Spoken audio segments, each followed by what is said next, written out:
O Alerta Oncologia de hoje é para falar sobre os tumores hepatobiliares. O que são esses tumores? Quando a gente fala de tumores hepatobiliares, a gente está falando do tumor que tem origem no fígado, geralmente o hepatocarcinoma, e os tumores que têm origem nas vias biliares, que são os ductos que estão dentro e fora do fígado, conhecidos como colangiocarcinomas intrahepáticos e extrahepáticos. Uma curiosidade entre esses grupos de tumores, que é tumores de alta mortalidade e letalidade. O que significa isso?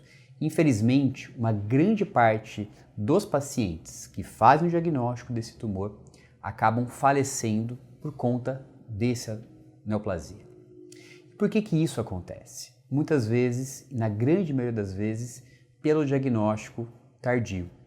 O diagnóstico dessas neoplasias geralmente são mais difíceis. Eles abrem um quadro já numa doença mais avançada.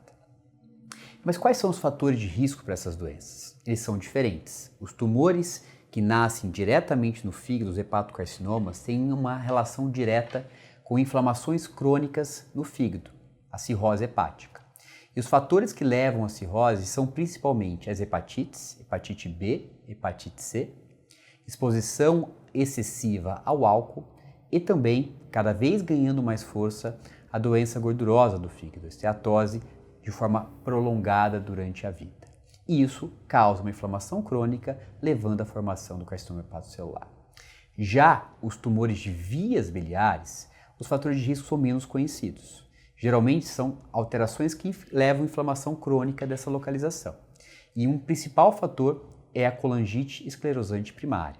Um fator relativamente raro de se encontrar no dia a dia, mas os pacientes que apresentam a colangite esclerosante primária, elas têm um risco muito maior de desenvolver esse tipo de câncer.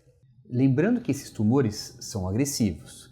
Será que temos algum exame de rastreamento, que são exames que a gente pode fazer para fazer diagnóstico precoce? Para o carcinoma hepatocelular, sim. Então, nos pacientes que têm cirrose, deve fazer exame de ultrassom a cada 6 meses, associado ou não à alfa-fetoproteína, isso é muito particular. Já os colangiocarcinomas, infelizmente, não existe nenhum exame que deve ser recomendado de forma rotineira de rastreamento. Lembrando que a gente evoluiu muito nos últimos anos no tratamento desse tumor. Porém, o tratamento na doença localizada, cirurgias, continuam sendo o tratamento principal para levar à cura. Então, para a gente conseguir esse objetivo, a gente sempre deve almejar o diagnóstico precoce. Porém, na doença que se estendeu ou causou metástases, o tratamento desenvolveu bastante. E hoje a gente tem em tratamento em primeira linha a imunoterapia nesses 2 tumores, trazendo um benefício satisfatório para os nossos pacientes. Esse é o Alerta Oncologia de hoje. Até o próximo.